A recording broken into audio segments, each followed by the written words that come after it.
Huh. Watching Kyle's unboxing videos again? Yeah, he always finds the coolest...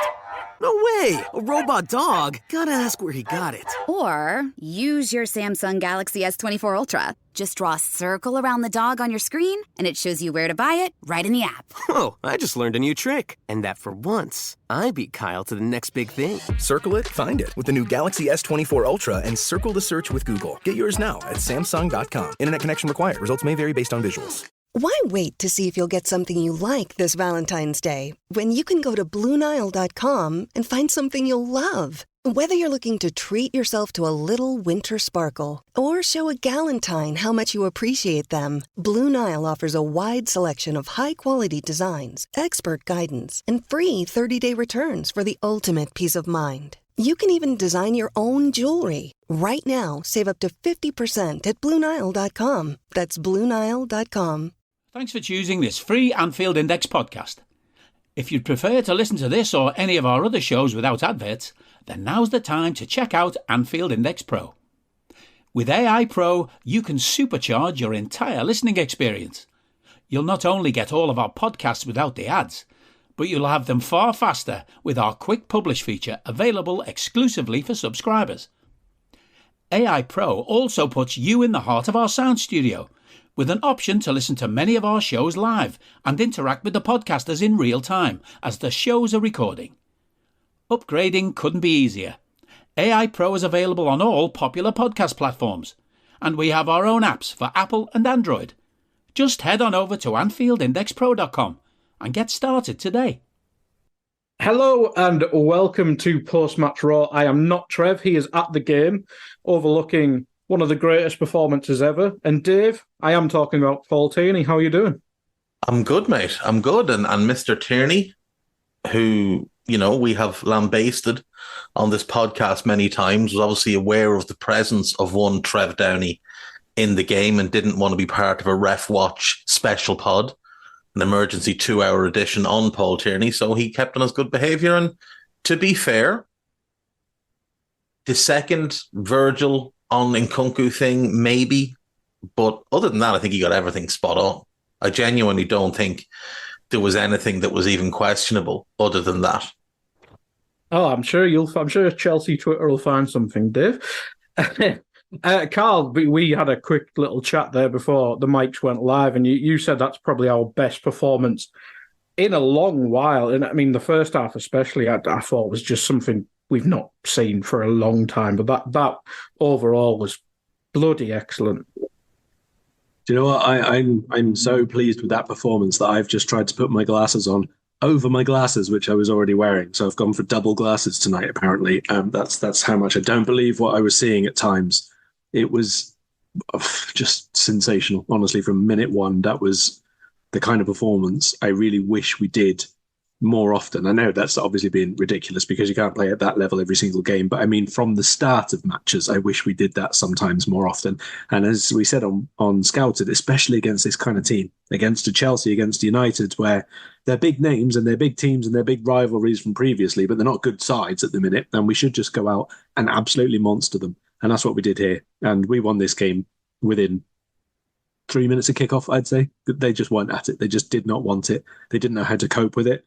And the best thing was that we just didn't stop it. It all game long. I didn't really expect it to go on as long as it did, but we were just absolutely formidable. That was definitely the best performance I've seen in a long, long time. I think it was the best Salah-less performance probably since Barcelona.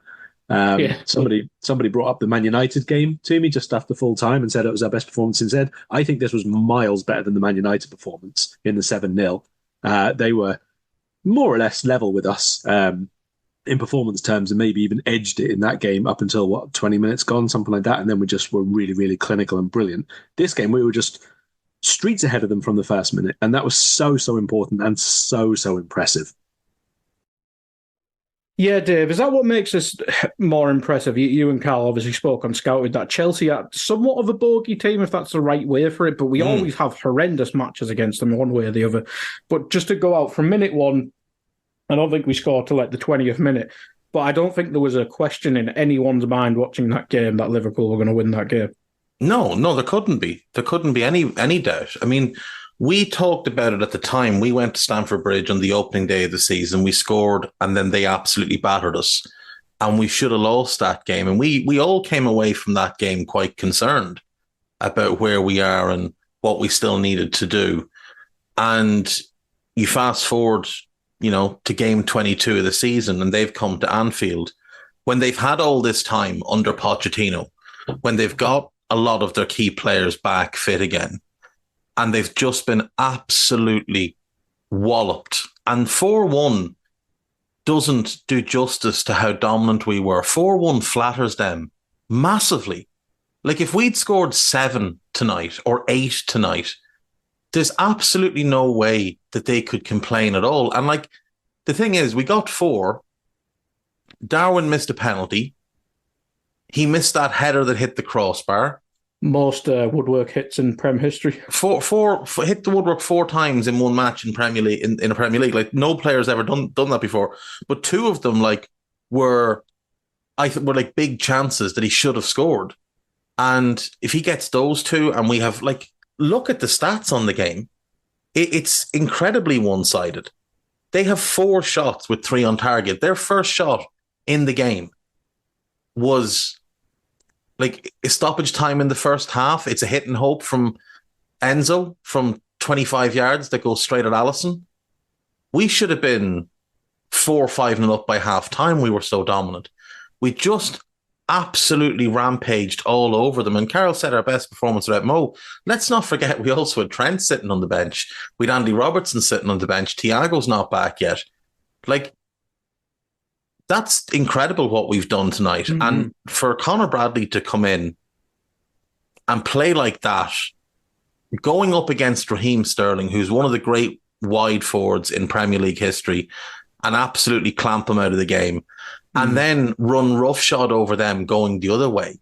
And to the point where, like, Ben Chilwell, who's come to Anfield tonight as Chelsea captain, is resorting to throwing himself on the ground to try and win free kicks, and is then getting hauled off at half time because Conor Bradley is absolutely running riot down that side in conjunction with Dominic Szoboszlai and Diogo Jota. We were ramping down that right-hand side. But that's a completely new right-hand side that hasn't played together. And yet they look like they had 100 games together under their belt. And Bradley looks like he's been at this for years. Like, what a performance. A goal, 2 assists, strong defensive performance, his awareness, his intelligence, everything you want to see from a player. Like, we'll get to the first goal, but like his involvement in that, his 3 involvements in that first goal, just incredible. Yeah, I was going to bring him up later, but I mean, we'll do the teams in a bit. But I mean, Karl, coming to you, Conor Bradley, like, I think me and Dave went in quite a lot of detail in the League Cup game the other day. But 20-year-old, I think he is now, at Bolton last season, comes into this season, pre-season, then gets injured, if I remember correctly. Not many expectations that he'd do much there. We've obviously had Gomez as the backup right-back, etc. But to go from being Bolton, playing as a right wing-back or a right winger at times, to doing this for Liverpool against differing opposition, because he's done it against Norwich, Bournemouth, Chelsea, Fulham, yeah, of course. It's a good mix of teams, Kat, and he's performed in every bloody one of them. Like, it's strange. I mean, I think me and Dave discussed, you can't really judge youngsters nowadays till they play with the first team, but he's taken this opportunity, and I think long-term it allows Trent to go in midfield, etc. It opens up that discussion, but we have a fucking star on our hand there, because that performance was magical tonight. Honestly, really, really good. I mean, do you remember earlier in the season we were discussing Jarell Quansah quite a few times, and he played like really impressively in the Europa League or the League Cup or whatever, and we were saying like really, really good, like no bad things to say about him whatsoever. But it was also at the time a little bit difficult to judge how good he was rather than how, not terrible he was, kind of thing, just because we dominated quite a lot of those games. We had been obviously much stronger in terms of our opponents in those competitions, and he hadn't really been tested. Like, you could see that on the ball he was great and like really calm and all the rest of it, but he hadn't had much defensive work to do. But Bradley has sort of been the opposite. Like, he's been thrown in because he's had to be, and he's been put into a position which is really impactful for us in both halves of the pitch. Like, it has to be by design.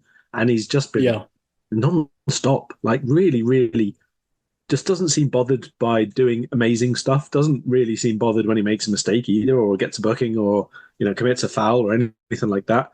I mean, he's not played a full 90 in the Premier League yet. He's only had 2 appearances in the Premier League, including this match. Like, obviously only his second appearance. He's got 4 goals and assists.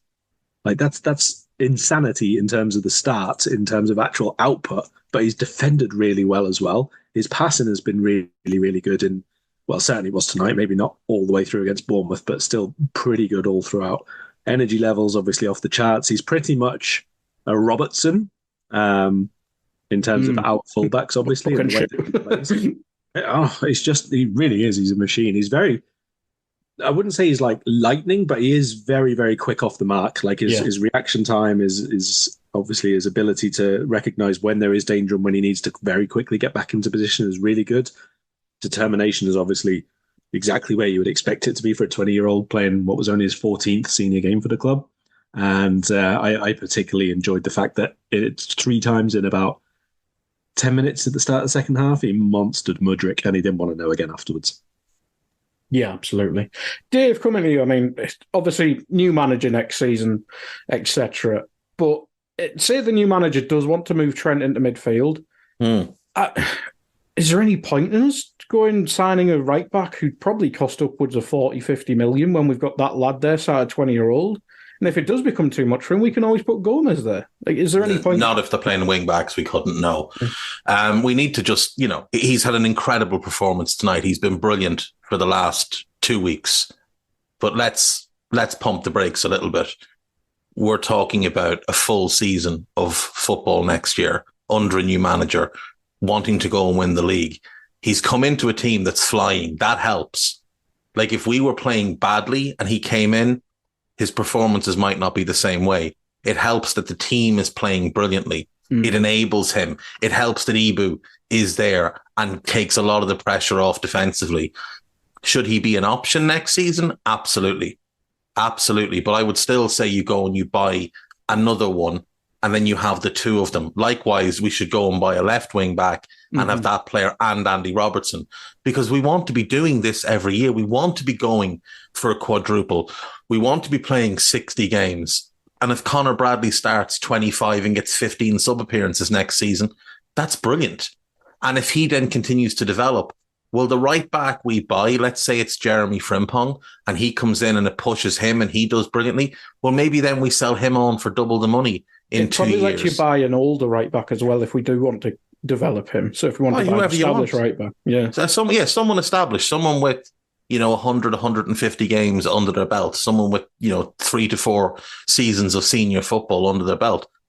But if Conor Bradley continues to develop, then you can sell that player on at a profit, push Bradley into the starting role, and then you look to bring someone in behind him who'll do the exact same thing to Bradley. Push him to the point where someone's coming in and offering us stupid money for him, and we can sell him. That's how you sustainably maintain this team. That's what we should have been doing for the last few years. Thankfully enough, we're in this 2.0 version, and Jurgen was willing to make the changes needed in the summer. Came a couple of summers too late, but now he's seeing, like, he could have had a lot of this last year, and I would imagine there are some regrets. But I mean, Bradley tonight, that's a silly level of performance. Genuinely, it's absolutely silly how good he was tonight, and especially going up against, like I said, Raheem Sterling and Ben Chilwell, who are both England internationals. Chilwell's one of the best left backs in the league. Sterling's one of the best wide forwards the league has ever had. They're 100 million worth of talent combined, probably more. Chelsea got Sterling on a bit of a discount because his contract was running out. But like, he's gone up against them tonight. Now, he's aided and abetted by Jota's played brilliantly. Dominic's been brilliant. Ibu's been brilliant. It makes it a bit easier for him. But he still has to go and perform, and he did that tonight. He was absolutely outstanding. But let's not rush to, to crown him just yet. Let's not push him before he's ready to be pushed, because the worst thing you can do to a young player is rush with them. And then if they have a couple of bad games, everybody gets on their back. So let's be real careful with him, like we should be with Kwanzaa, like we were with Trent a few years ago, like we've been with Curtis Jones. Like Curtis Jones is 23 and he's only starting to establish, or 22 maybe. Yeah, 23. He's 23 this month. He's only starting now to establish himself this season as a first choice starter. And he's been in the team since he's, 17, 18? In and out. So like it can take time. Not everybody's development goes as rapidly as a Trent. Do you want to jump in there, Carl? Yeah, I was just going to say, just in terms of one performance versus one performance from the same position, which do you think was better, Trent against Leicester or this one tonight? Someone's actually made that comparison to me earlier about not about the two individuals, but about the team performance. They said that performance tonight reminded them of that Leicester game, which, was around, was it late December, early January that year? And that was when... It was the one when we came back from winning the Club World Cup, wasn't it? Yeah. And we were meant to be knackered and they were meant to be on the up and everything. And we went there and we absolutely demolished them. And that was the night you sort of realised, oh, we're winning the league. That Trent performance was so special that night. That Leicester team was a lot better than this Chelsea team as well. Yeah, that is true. Leicester weren't Leicester top four at the time? They were second or third, if I remember correctly. Yeah, so like they were a good team in form. But Bradley was excellent tonight. Like he really, really was excellent tonight. But he has a lot more support down that side than I would say Trent had that night, given who was playing ahead of Trent that night. But yeah, I'd still go Trent. I'd still go Trent because Leicester were a better team and that was away from home. But Bradley was outstanding tonight, no question. Yeah, absolutely. Absolutely. And I'm sure we'll come back to him. I'll go back to the teams. We went with quickly Alisson, Bradley, Konate, Van Dijk, Gomez, Szoboszlai, McAllister, Jones, Diaz, Jota, Nunes. Not too many question marks. Maybe Dom coming back in so soon after injury, but he is a machine. And Bradley keeping his spot over Trent, which turned out to be an all right decision. But probably more interestingly, their team, Karl, coming with you, Petrovic, Disasi, Silva, Badiashile, Chilwell, Fernandes, Caicedo, Madueke, Gallagher, Sterling and Palmer as the false nine who became a defensive midfielder very quickly. I mean, I don't really care who starts for us. I thought we were just going to play well regardless. But their team, none of it scares me or interests me. Like defensively, I know they've had a decent record of late, but against weaker opposition. But you see Disasi at right back, and you're like, that's a weak spot. Silva, weak spot. Badiashile was tragic tonight, especially when they put the poor bastard at left back. But that midfield for 200 billion bajillion pound they spent got ran through tonight. I very much enjoyed the midfield battle tonight, and it wasn't much of a battle, was it?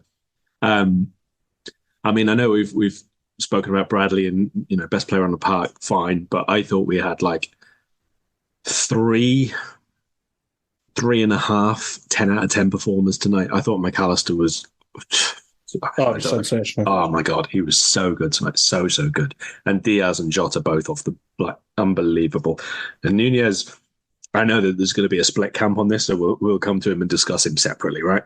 But the other three, no question that they were 10 out of 10 performers. And Jota is so good at playing this role the way he does, like playing from the right, but very, very rarely on the right, and yet very, very rarely out of position on the right when we need him to be on the right.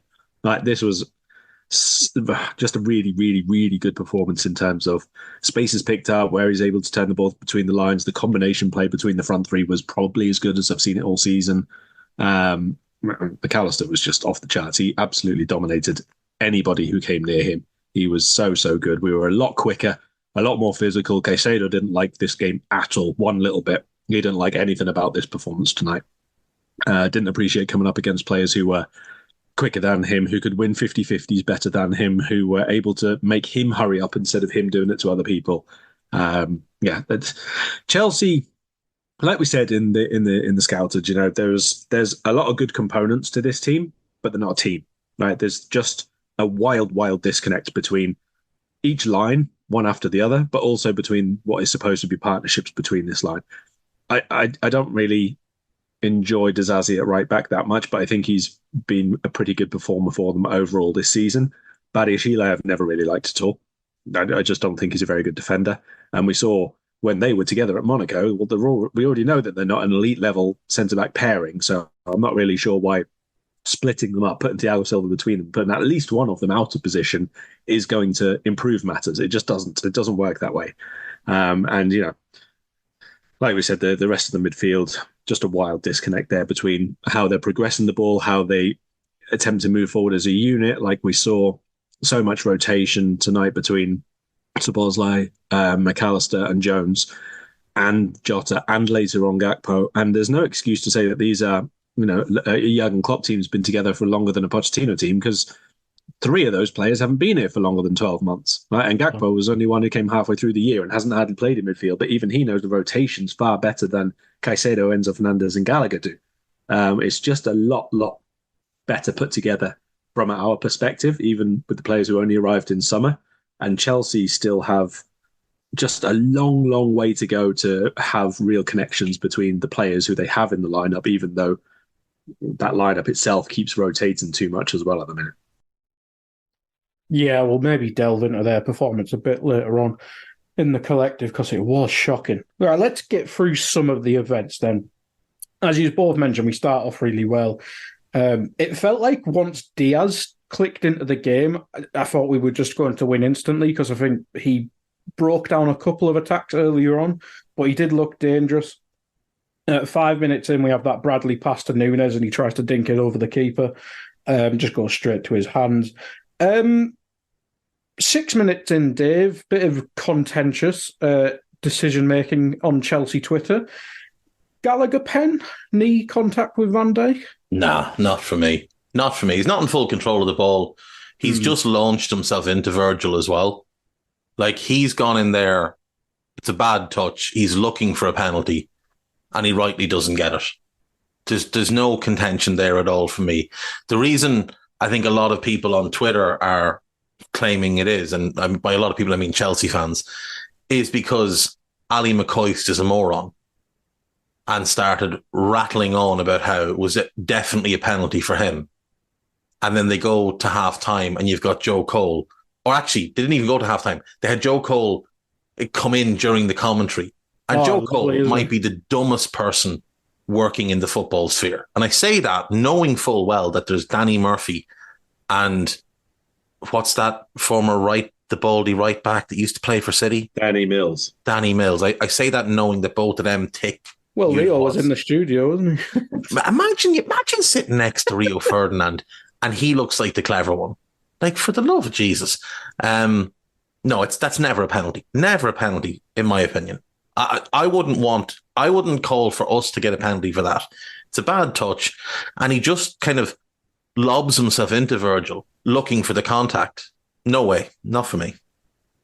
Yeah, I'd agree. Carl, what do you reckon? No, I don't think that Virgil leaned into him. I've seen a few people say they did, but I don't think he did. He planted his foot. And then Gallagher is still doing the forward run. Virgil doesn't have to get out of the way. He doesn't go into him. He stops. Not every single contact is a foul. I'm not having that one as a pen. Ohio, ready for some quick mental health facts? Let's go. Nearly 2 million Ohioans live with a mental health condition. In the U.S., more than 50% of people will be diagnosed with a mental illness in their lifetime. Depression is a leading cause of disability worldwide.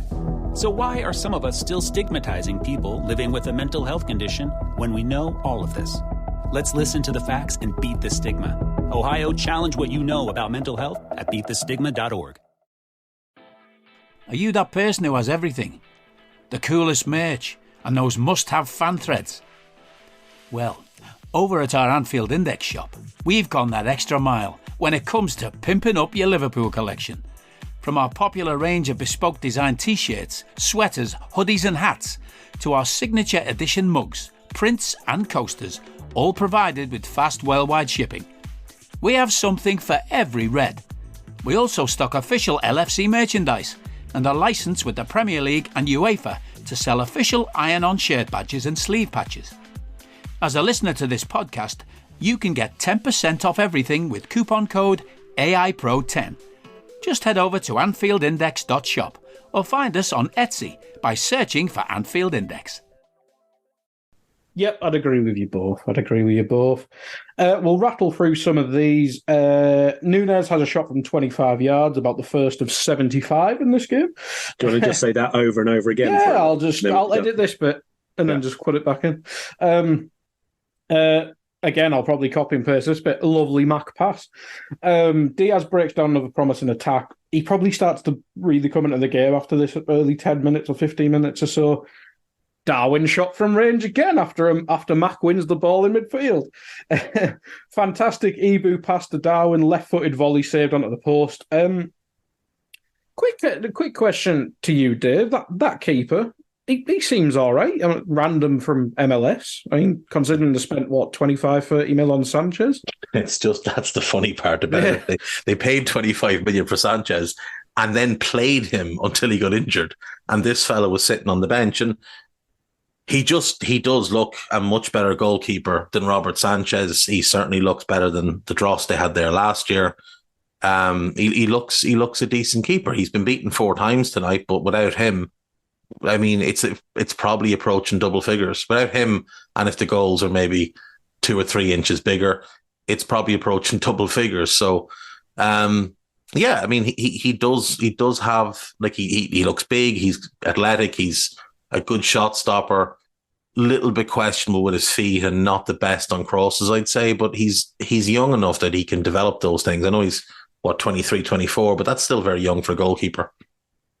Yeah, especially considering he came straight from MLS as well. Not too bad. Probably their only positive of the night, maybe with Nkunku, and Gusto was all right, but yeah, not taking positives from their side.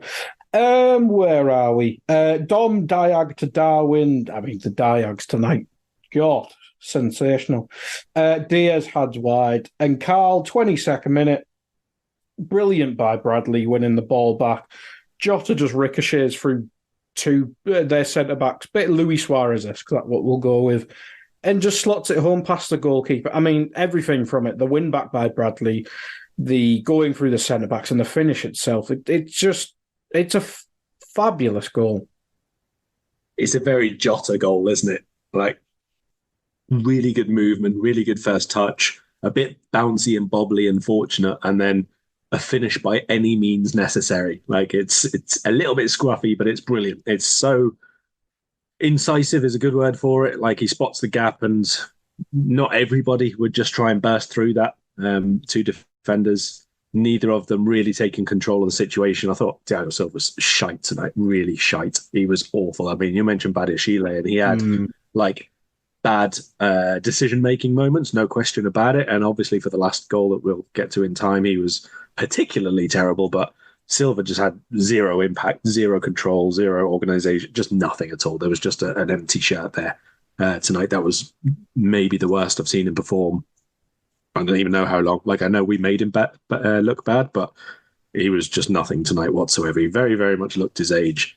And I think Jota and then Núñez later on really exploited that. Like, so powerful against him, so direct and forward movement. And like, it's not really that common for centre-backs to be fronted up by forwards who face them and just try and take them all the time. It's not really something that happens too much in the game now, because obviously there's a lot of emphasis on overlaps and for resetting play and not trying to do individualistic things too much. So it's a little bit uncommon, and I think it was a really, really good opportunistic play from Jota just to go for it and go through the middle. And if you get that little bit luck, you've still got to be quick enough to react to it. And he was, and it doesn't look like a rocket of a finish or a top corner or anything like that, but he's put it where it needs to go. And we needed that goal, obviously, after the massive domination that we'd had. Yeah, absolutely. And Dave, for you? Yeah, I think Karl's absolutely nailed it. Absolutely nailed it. We needed that goal because we had been absolutely battering them. And if we don't score sort of in then or in the next 5 to 6 minutes, I think the crowd might start to get a bit antsy, and you start to feel like maybe it's going to be one of those nights where nothing goes in for us. but we get that one and we're off to the races. Yeah, we absolutely are. We absolutely are. And obviously everyone who's watched the game maybe a bit more nervous whilst watching, but if anyone watches that game back, I think you'd be like, why the hell was I nervous watching this game? As soon as the first one went in, we were never losing. Even though I said it earlier, I don't think we were losing anyway.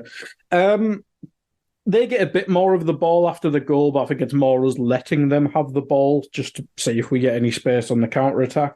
Didn't really matter. We just always had space. My next note after the goal is literally, we've been fantastic so far, which is always nice to see.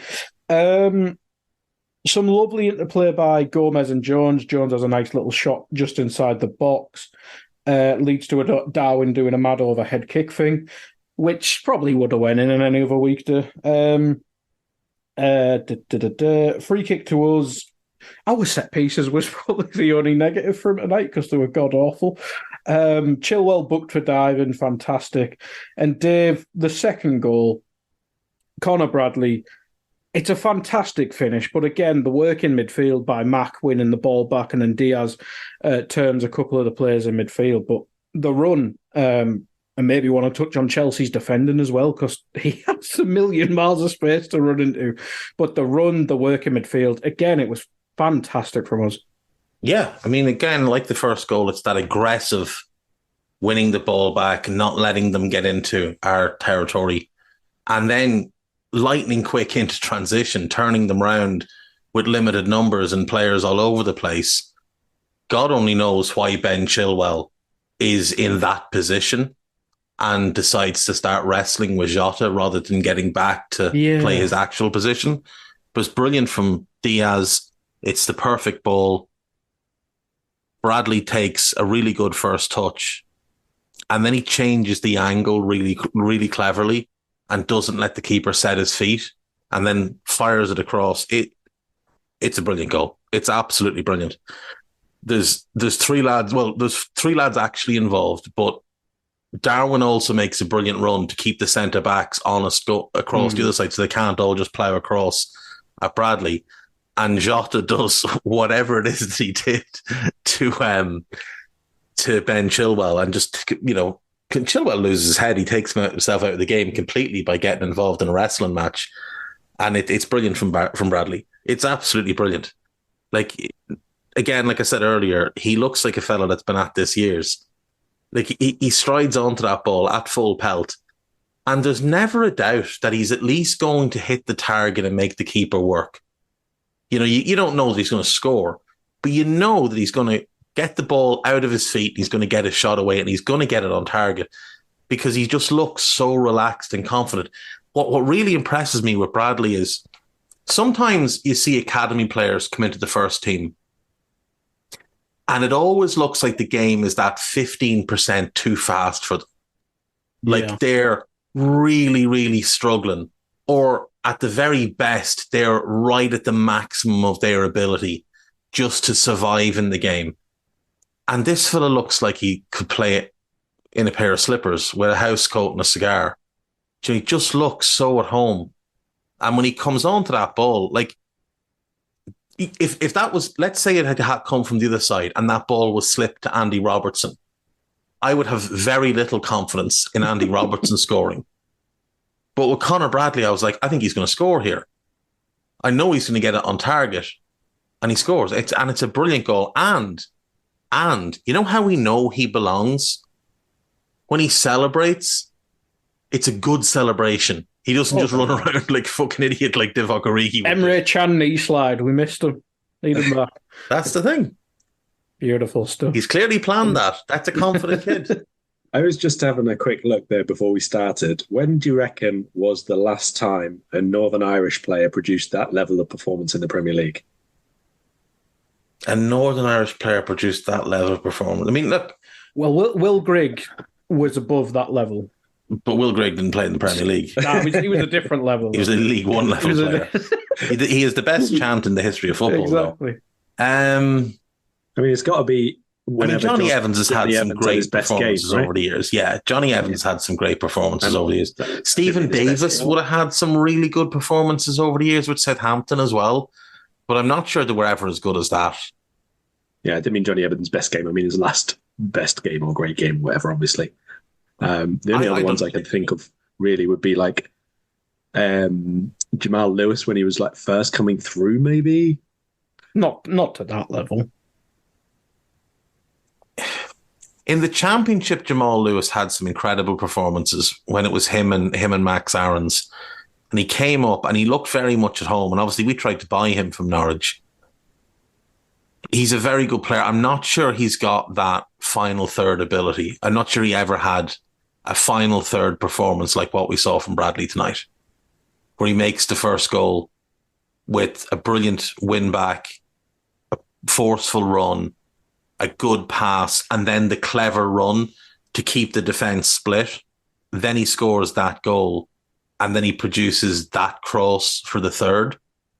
I don't know that Jamal Lewis ever did anything like that, or all three of them in one game, and a good defensive performance, which Jamal Lewis put in many good defensive performances.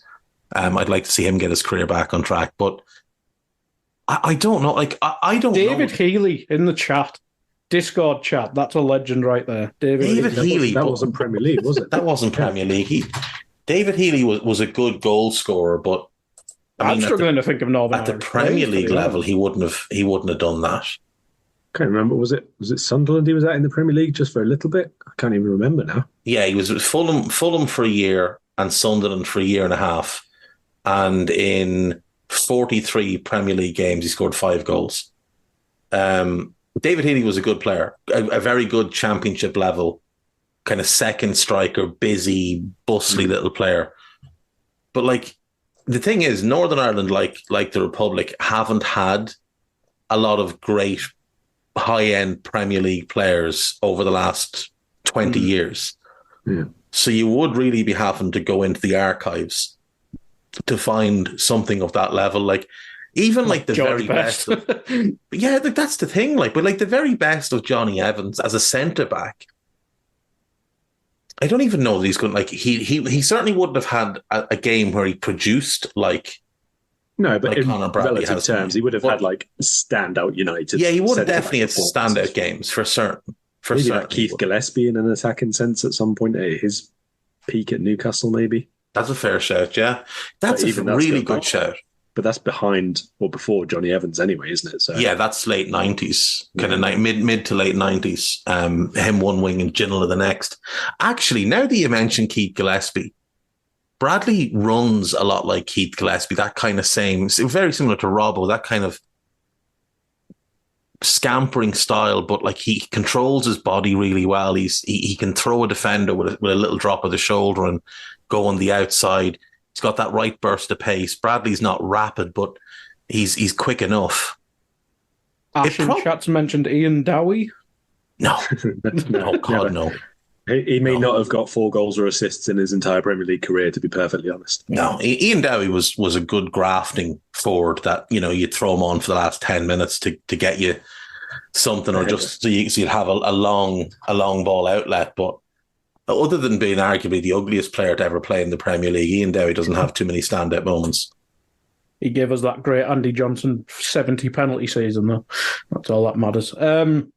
I think the last thing on Northern Irish stuff for tonight, I think tonight's appearance for Conor Bradley means he now has actually played more games for Liverpool than Northern Ireland. He's got, what has he got, 16 caps? I thought it was few. I thought it was 13. So tonight was his 14th Liverpool game, but maybe. It is 13. No, you're right. It is 13. 13 caps for Northern Ireland, which is a fair effort, to be fair. To be fair, being a full international without playing for your club side, I know he's been on loan, shows the talent. Anyway, it's always a tangent, and it's Northern Ireland today. Where were we? Some nice defending by Ibu. Then we come to our penalty, Karl. Badiashile, we also mentioned, and I've pronounced his name 3 different ways already, which is impressive by me. Just stands on his foot. Pretty clear penalty for you? All day long. Yeah. Same for you, Dave? Oh, yeah, without question. Without question. Virgil does really well, but it's an absolute Stonewall penalty. Can we also just say, that in the commentary that I was listening to, at least, I can't honestly remember who it was, but there was a comment something like, in the age of VAR, those are the ones that get given at Liverpool. This penalty was given by the referee, and it was a correct call. There was no intervention by VAR other than it obviously looked because that's what it does, but it didn't do anything. The pen was given because it was a penalty. Yeah, all the VAR did was confirm that it was a penalty because he very clearly stood in his foot. You had someone a bit more delusional than Ali McCoist today. I want to know who the hell you had on commentary, because I can't remember if it was McCoist in the thing or if it was Cole at half time. Like I say, I can't quite remember. I think it was McCoist. That comment was made. I do think it was McCoist after they showed the replay. I do think it was McCoist. Cole came out with first 10 minutes at Anfield, top end, you're never getting that penalty for the Gallagher fall over. I think that's the type of penalty you get in the VAR age was Ali McCoist, which is, again, like you said, the referee gave it. The VAR didn't do anything. Yeah, it was a bit of a... And I do like Ali, but it was a bit weird tonight. Then Karl, I mean, we go to a picture and then it shows Mac holding the ball. We obviously don't know who was planned to be the taker. But Darwin's never missed a penalty in his career so far, obviously in a game. So I don't think anyone minded him taking it, but it's just one of those nights, the poor lad. He had to break history, and he did it by hitting the woodwork 4 times. Yeah, to be honest, I assume he's still out there now. Petrovic has gone home. Maybe he's asked, Kelleher or maybe Kelleher's baby brother or something like that to stay around and play in nets, and he still hasn't scored. He's just one of them days, He's had, I think, a really good performance. I think Darwin's movement tonight was just off the charts. His first touch was as immaculate as I've seen it. He just played really, really well, except for a few inches the wrong way with his shots 4 times. And, it happens, I know that there's obviously a lot of frustration with it, and I know that there's...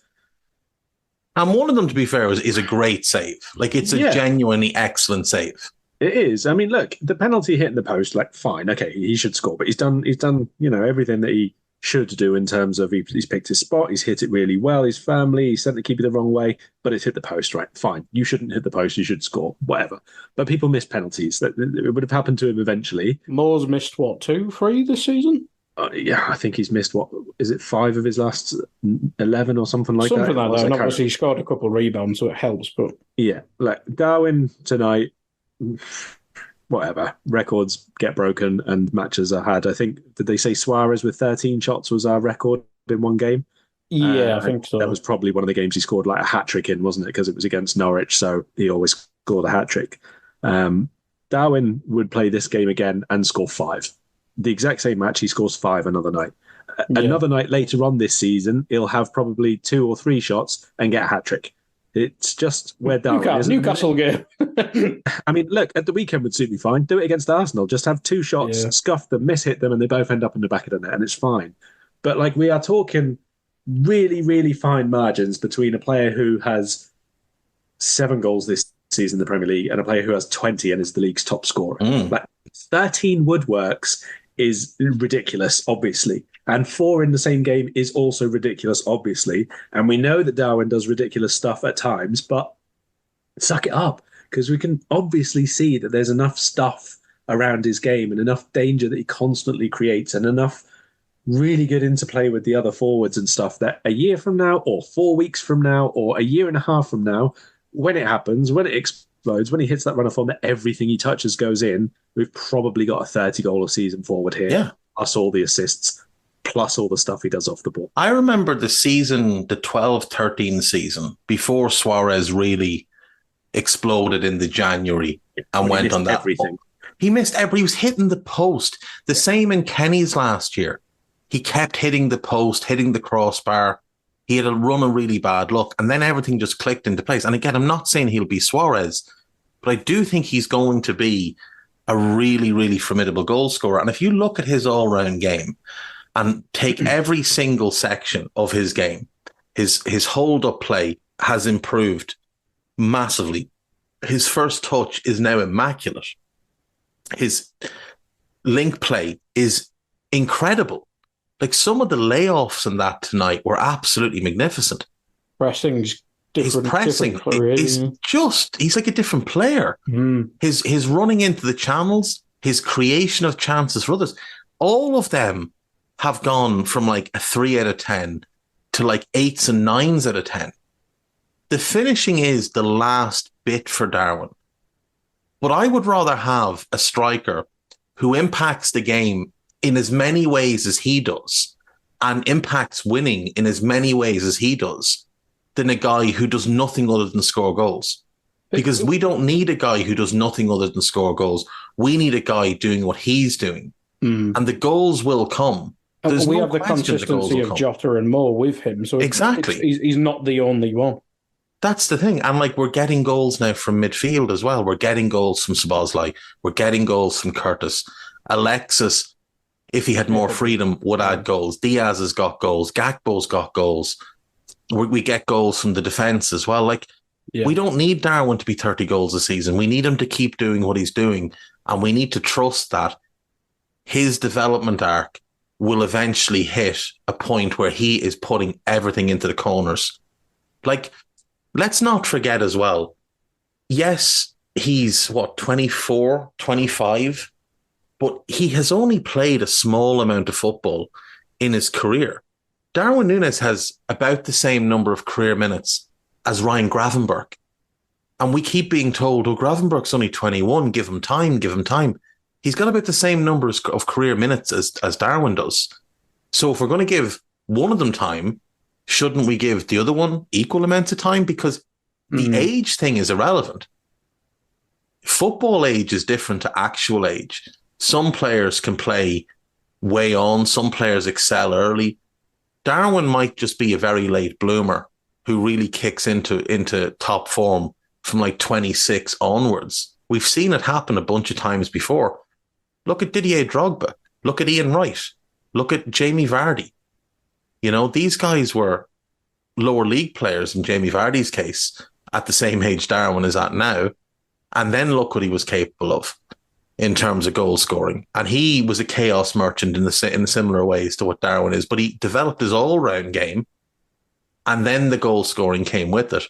I've no doubts that Darwin is going to hit at some point and be 25, 30 goals a season. But for now, I mean, he's got 11 goals and 11 assists. So what's anybody worried about? Hi everyone. This month, the channel is supporting a local charity based in Edinburgh called Steps to Hope. Steps to Hope helps support people who are experiencing homelessness and addiction.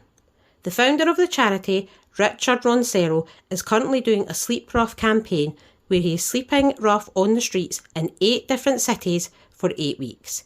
Please like, share and follow the Facebook page, and if you can, donate. Thank you. By the way, Julian Alvarez, 24-year-old. Who the hell knew that? Yeah, but that's the thing. But he doesn't get the criticism that Darwin gets because he's just a young player. You have to give him time because nobody'd heard of him until he was 22. Nobody in Europe because he was playing in Argentina. But if you look at his career minutes, I'd imagine they're similar enough to what Darwin's played in his career.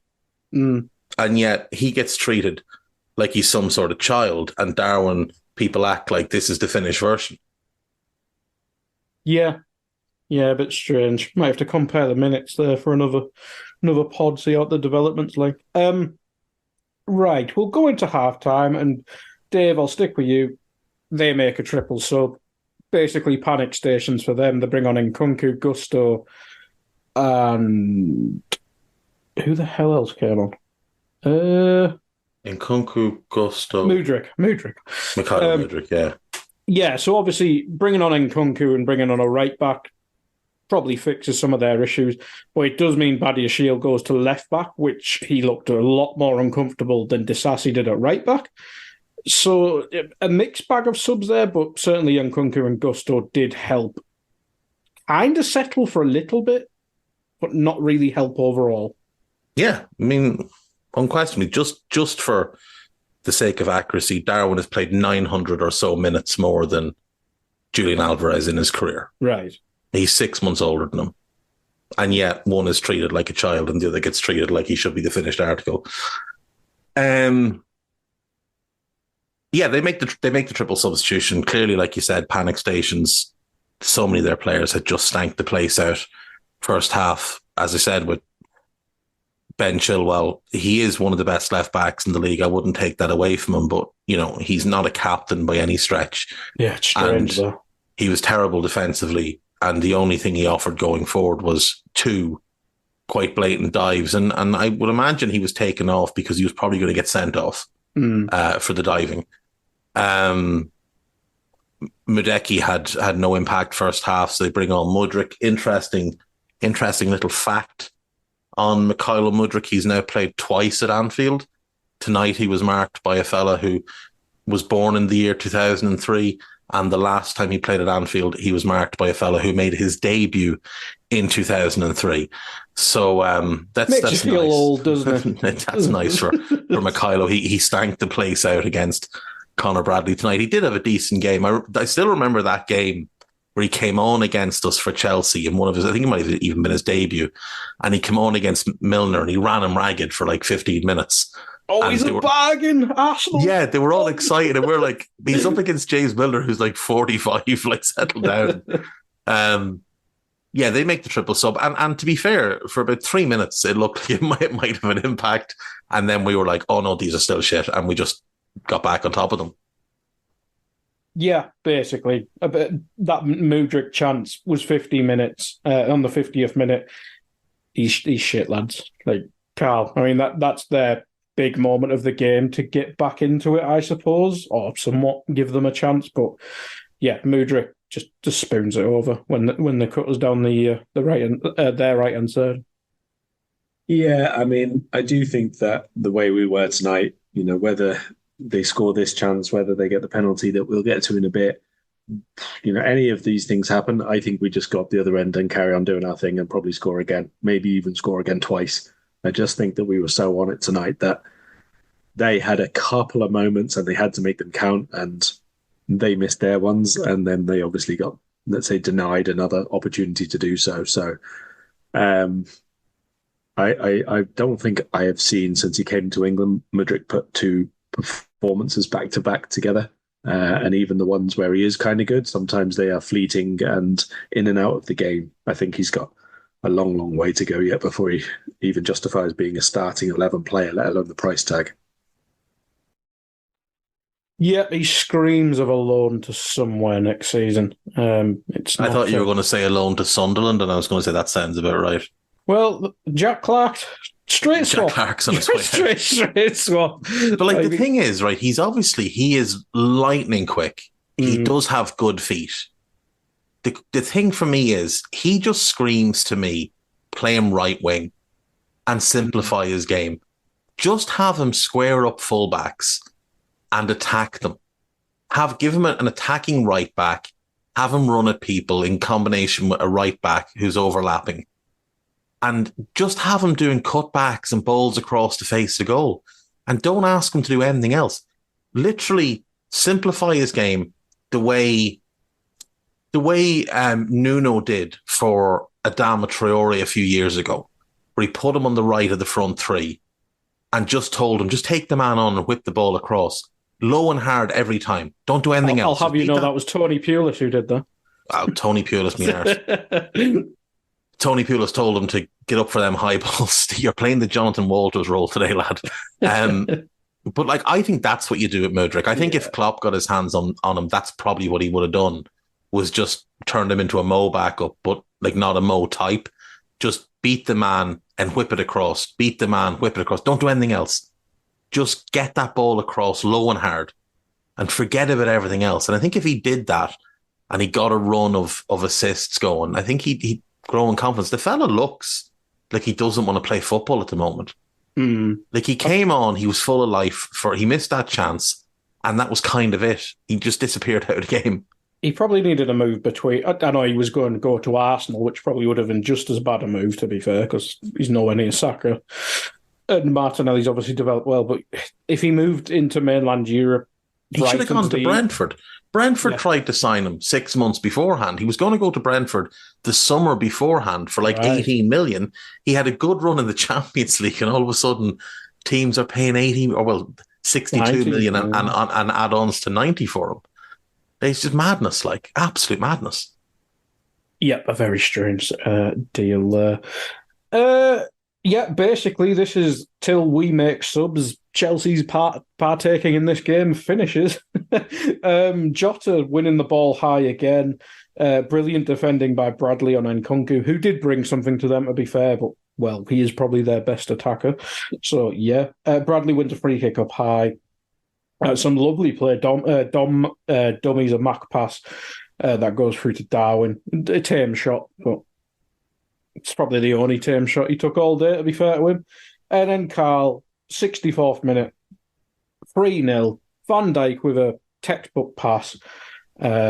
Bradley, inch-perfect cross, I should say, and a Dominic header. Nice to have him back. And obviously, as Dave mentioned earlier on, goals from midfield. It's nice to have Dom back, but that goal's probably blueprint Klopp Liverpool 1.0 goal. Yeah, it probably was, to be fair. I think this was my favourite bit of Conor Gallagher all night, other than when he sort of bodied Mudryk out of the way and then ran the other way and then got a big hug off Konate. Because he fronts up Badiashile and he can see that he doesn't want to go backwards, let's say, running down the flank. And Badiashile is pretty quick, but Bradley doesn't even hesitate and he just goes by him. And it is a really, really good cross. It's a really controlled cross for how fast he's moving and how fast the ball is moving, obviously, as well. But obviously the confidence is flying in our boy at that point, and anything that he does is probably going to land right on somebody's toe or somebody's head. Really good run from Szoboszlai into the box. Like you said, it's been a while since we've had midfielders who do this with regularity, but it does feel like maybe not every game, but maybe every third game at the minute, we've got one of our midfielders popping up to score a goal, to assist a goal. It's happening with very, very nice regularity at the minute. And it is really, really important. Like, as well as our front three have done without Salah, and as good as he is when he's back, you have to have that second line support as well, in creativity and in taking the chances. And it's the best thing of this season, what we've done differently, in my opinion. Yeah, and Dave, your thoughts on the goal? Oh, it's absolutely brilliant. Like, it is a genuinely brilliant goal. And we've seen that goal a dozen, 24 times under Klopp. Normally the other side, it's normally the Trent switch to Robbo. Robbo beats the man, whips the ball in. But, I mean, the ball from Virgil's unbelievable. Do you know what I loved about Bradley tonight as well was how demanding of the ball he was. There was a moment in the first half where Virgil had the ball just sort of in our half around the centre circle, and Bradley was wide, and he moved towards Virgil, demanding the ball into feet. And in that instance with the goal as well, he's a bit wider. He comes in and he's roaring at Virgil like that he's in space. And Virgil whips it across to him. He doesn't rush his touch. It's a really good first touch. Like Karl said, he stands up Badiashile, who is quick, beats him easily, and it's an absolutely gorgeous cross. And Diaz, Ali McCoist did mention this on the commentary to his credit, Diaz makes a great run and draws the defender's attention, and Dominic just drifts in, and it's a brilliant header. It's a brilliant goal. It's an absolutely brilliant goal. You won't see many better team goals because of the passage before Virgil got it as well. We kept possession really well and shifted it around and kind of moved them to one side, then the switch, and then we're in, and it's a glorious goal. Yeah, absolutely. And sticking with you, Dave, we obviously, they make a sub, they take off Moises for Chukwuemeka, and then literally a minute later, we make 4 subs. There is a Peep Show joke on my Twitter, and if you watch Peep Show, go like it. That's all I'm going to say. Trent comes on for Bradley, Gakpo comes on for Jota, Harvey comes on for Dom, and Robbo comes on for Gomez. Talk to me about the subs, Dave, and obviously 2 minutes later they do go and score. Is it just too many subs at the same time? It just kind of let them have a moment, I suppose. Yeah, for about 6 or 7 minutes after the 2 subs, we just didn't know where we were meant to be. Like, players were trying to find their feet, get up to the pace of the game. And Chukwuemeka takes advantage of the fact that Harvey Elliott comes on like a dog chasing a football and goes charging around the place, gets caught out of position. When the ball comes to Chukwuemeka, he runs into open space because Harvey, gone across the press on the other side, had come back but couldn't get back into position in time. And Harvey is, like, he's a lot smaller and his steps are a lot shorter than Chukwuemeka. So when Chukwuemeka starts to move, Harvey's not catching him. Chukwuemeka was one of the few bright spots for them tonight. Plays it into Nkunku. If that's 0-0, I don't think he gets that shot away. I really don't. I think our defenders at that point knew the game was over and were quite lax in their defending. Like Virgil's kind of made a half attempt. Ibu's made a half attempt to make a challenge. Doesn't get me a clean sheet on FPL. It doesn't. But it's a good finish. Like, credit to him, it's a good finish. But this was, because I enjoy this, Fletch, who clearly not the smartest lad in the room. Like, I'm not quite sure how he's wangled a job as a commentator. I'm not quite sure why he's adopted the Martin Tyler voice in his commentary, because he doesn't speak the same way as Martin Tyler. He announces that was Nkunku's first goal for Chelsea, but of course he scored against Wolves a month ago as well. It was the second time he actually messed up with his stats, because he gave quite a few stats in the game. One of them being that we'd won 10 times in a row on Wednesday nights, and Chelsea had only won 3 of the last 13 Wednesday nights, which is a really good stat. I've no idea if it's true, and Ali McCoy said no one's going to check that and find out if it's true, but maybe it is. But he also said that the first manager Jurgen Klopp beat when he came to England was Mauricio Pochettino, which isn't true. He managed against Mauricio Pochettino in his first game, but that ended 0-0. Yeah. His first win in the Premier League was away to Chelsea, a 3-1 win with Coutinho getting 2 and Christian Benteke scoring. I think that was his first win in any English competition. It definitely wasn't Tottenham. Yes, that was his first win with Liverpool, was Chelsea, because he drew his first 3 games. He drew with Spurs, he drew with Southampton, 1-1 at Anfield. Sadio scored, then managed to get booked and sent off, all in an 8-minute spell at the end of the game. Unsigned. and he drew with Ruben Kazan in his first European game. Emre Can scoring our goal after we'd gone 1-0 down.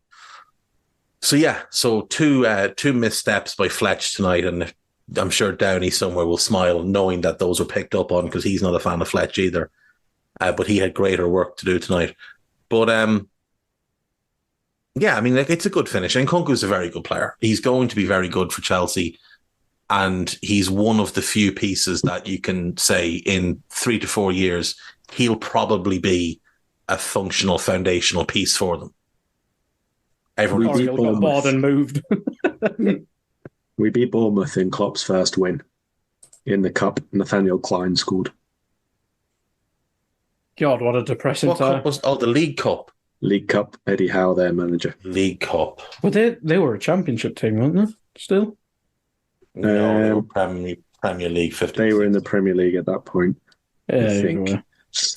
More importantly, that means that Klopp's first winning lineup contained all of Adam Bogdan, Conor Randall, who I actually called Conor Bradley. His hero. João Teixeira and Cameron Brannigan, if you remember him. Yeah, Oxford. I thought João Teixeira would have been mint. Nathaniel Klein scoring the only goal of the game. Was that his only goal for us as well? I think he was playing left back, wasn't he? And he came in and he scored 2 goals that season. It over. We had that spell where our right backs were better left backs, like Glenn Johnson. Good times. Not so much. Actually, and Joe Gomez following suit. Just English right backs are now left backs. Carl, anything you want to add on their goal before we move on and never discuss Chelsea again? No, I don't want to add anything on them. Yeah. Cool. What last thing on them, I suppose, Dave, actually I'll stay with you, Carl, their second penalty shout, Van Dijk touches the back of his foot. They only showed it in slow-mo, So I'm not sure how impactful it was, but it is a contact sport, and it's not like he stood on his Achilles. He literally tapped his foot. Hello, I'm here to annoy you. I'm here to annoy you into listening to more of me and more of others on EPL Index. We don't just have the Anfield Index stuff. We've got EPL Index as well, which covers the entirety of the Premier League. And we have 3 podcasts and a whole bunch of really good writing on EPLindex.com. The podcasts are my own Two-Footed podcast, which is every day at 4 p.m., Monday through Friday, covering the whole league. We have A Tad Predictable, hosted by Tadiwa. You know Tadiwa, he does Anfield Index. He presents A Tad Predictable before every Premier League match week. And then Kevin DeVries and his crew on the EPL Roundtable, they're every week after the Premier League match week. So make sure you listen to everything we're doing on EPL Index and follow us there on Twitter at EPL Index. Thank you. Bye-bye. No, I mean, it was one angle. It was slow-mo. So he was kind of moving forwards, stepping towards Nkunku. So if there was any kind of proper movement force, then I would say, yeah, that's a pen, because he's just sort of kicked into him, basically. Not kicked him, but kicked into him with his foot. And that is, I think, contact enough to be a foul. But you can't tell that from what they showed, because it was slow-mo and it was a replay, which you only saw from behind one angle, and you can't tell what the force is from that, and you can't tell which angles Nkunku is moving beforehand, and therefore whether the fall is legitimately caused by the contact. But if your foot is planted on the ground and someone kicks you in the heel, you don't fall over. No, you don't fall forwards. Your leg goes, if anything, up from underneath you, but you don't go forwards unless you're already off balance, pushed that way, which is what I mean. You can't tell any of that from the one replay we got. No, and again, Ali McCoy loses his mind and starts going on. And him and Fletch went on until the end of the game that it was a penalty. I can understand Chelsea feeling aggrieved at that one, because it came when it did. After they'd scored one, and if they did get a second one, then it would be obviously a different finish to the game. Even though I believe we would have just gone down the other end and scored again anyway. But neither of those things can be proven. So I can understand that they would feel hard done by on that one. I'd be willing to say they should have had a penalty for that one, for example. Yeah, if Tierney gives it, they don't overturn it. Yeah, I think that's it. Yeah, I don't think that it's overturned either way, basically. And to be honest, it wasn't like they were battering the door down for us. After the penalty shout, my next notes are Darwin hits the bar again, Gakpo has a shot from the edge, and our 4th goal. So it's not exactly like they were turning the tide. They just had 5 minutes whilst we trying to bring 4 new players into the side. I don't think it would have made too much of a difference. But as you say, we couldn't have known. But Dave, coming to you, the 4th goal. Darwin, he loves an assist. And Diaz getting ahead of the Badiashile, I think it was again. Lovely finish, lovely movement. And Darwin didn't get a goal, but at least he got another assist. Yeah, and he made Thiago Silva look dreadful in the process. Just eased him out of the way, times the run really well. Badiashile plays him onside, which is beautiful, and then goes completely to sleep as Darwin whips the ball across. And it's brilliant from Diaz. He just attacks that area, and there's no way he's not getting to that ball. So, yeah, a lovely 4th goal to wrap up a very, very, very convincing win. Yeah, Karl, and you for their goal, for the last goal, I should say. Yeah, I'm happy to talk about Chelsea on this one. It was hilarious. Yes. It's just one of them ones where you defend, you just want the game to be over, and you know that you've been rubbish, and you just don't pay attention, basically, because he's deeper than everyone else, which is a direct consequence of putting him left back, because he's unsure there, and so he wants to double check. And the way you do that is you drop a yard deeper so you can see right the way across the line and make sure that you're in control. Unfortunately, in this instance, he's putting himself in control of playing Darwin Núñez onside, and then just has never looked around again afterwards to see where Diaz is. He's got no clue. And so he's waiting for the ball to go across him to hook it clear with his left foot, and doesn't do it quickly enough, and doesn't do it strongly enough, or anything at all, basically. It's really, really well worked again. Good pass through between the lines. Good look up from Darwin very early on, and he sees, and Diaz is basically telling him where to put it, and he does. And look, you said another assist, and it's, again, same as we say before, he contributes so much. It's not a coincidence that he's got like 11. It's not like 11. I can't remember who it was, one of them Spurs players who was, on YouTube with all compilations about him for that one assist where he passed the ball 1 yard and someone else puts it top bins from 40 yards out or whatever it was. These are really good, purposeful assists from Darwin Núñez, like proper chance creations. These are very, very, very good to see when the forward line works together like this, because earlier in the season, if we remember, we had a couple of really good performers from the midfield line, like Szoboszlai and that, and the forward line was very disconnected. Like it was not working together as a unit earlier on in the season. And right now it's largely excellent. And I do think Jota's been a big part of that. Obviously, Diaz has been very good start of the season, then the obvious drop off, and then a really disappointing period after he came back. And now he's looking really good again. And Darwin obviously is, I just think tonight was an exceptional, as close to a 10 out of 10 performance as you can get if the woodwork doesn't keep getting smacked in half.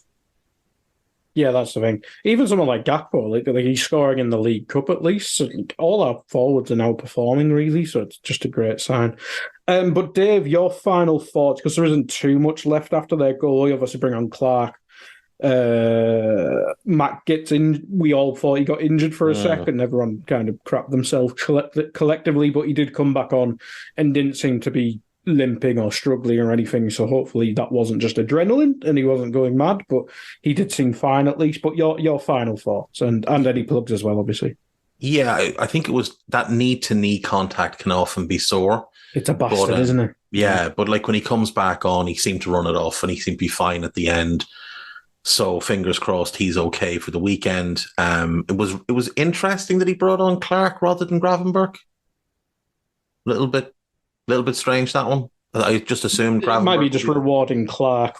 Yeah, very possibly rewarding him for some excellent sub appearances over the last while, and he's potentially going out on loan. He's potentially going on loan tomorrow, so it might just have been like a little bit of a come back to this booster type thing. Yeah, exactly. You could go learn, develop, come back, and this will be here for you. So that's all. We've all very there's no negatives to take from tonight at all. Everything that happened was a real positive, including Paul Tierney actually putting in a good performance. And you never know. With Jurgen going, maybe we start to see officials just favour us a little bit moving forward. Maybe they just think, Jurgen, you've been a good adversary, and now you're moving on, so we'll be nice to you for the rest of the season. And if they do, it might be worth a point here or there, because we know they've already robbed 2 points or a point off us earlier this season. No, just delighted with the win, delighted with the result, the performance. Couldn't be happier. I think there's a real strong case that Conor Bradley keeps his place against Arsenal and that we go in with the same 11. Which I know, one surprise, no, a bit controversial, considering it would mean the vice captain stays out of the team. But on merit, and look, Trent's been brilliant over the last couple of months, but on merit, it'd be very tough to drop Conor Bradley. So if Trent were to come in, it would probably have to be for a midfielder or an attacker. And all of the attackers you get him off the bench really well as well. Yeah, that's the thing. But all the attackers and all the midfielders played really well today as well. So I think you just stick with the same team.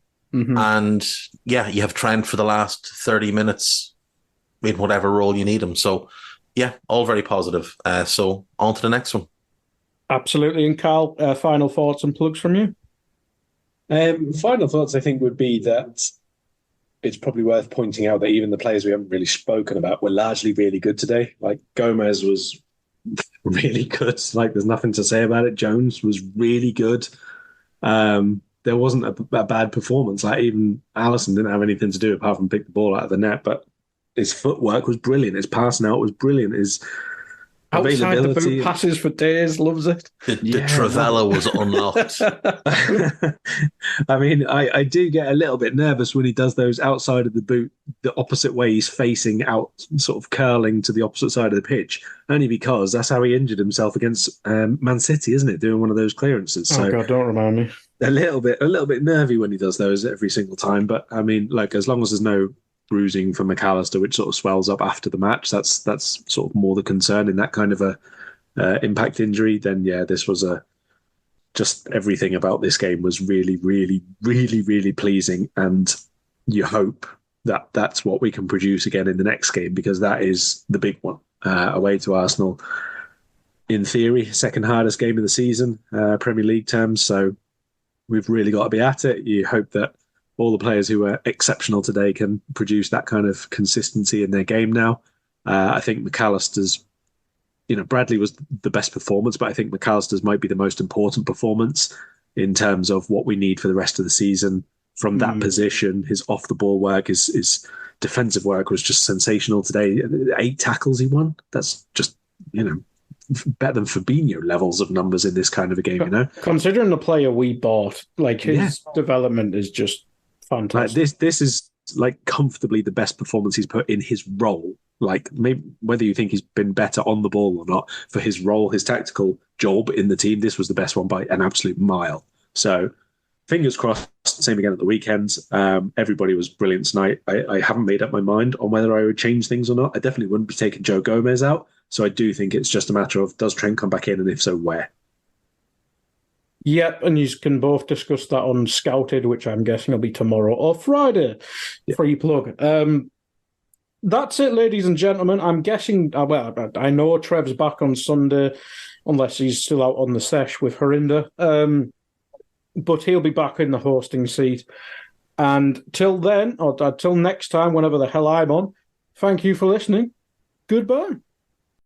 We hope you enjoyed listening to this Anfield Index show. Please be sure to subscribe to our channel so future podcasts find their way to your device automatically. There's nothing quite like fan engagement, and we'd love to know what you think of anything discussed on this show. The best way to get in touch is over on our free Discord community, where both podcasters and listeners debate the hottest LFC topics 24/7. Sign up free now at AnfieldIndex.com/Discord. You won't regret it. You can also follow us on Twitter at Anfield Index, and find us on Facebook by searching for Anfield Index. Oh, and before you go, we'd love it if you could leave us a 5-star review on your favourite podcast app. It only takes a couple of seconds, and it means the world to the people who create these free shows. Sports Social Podcast Network.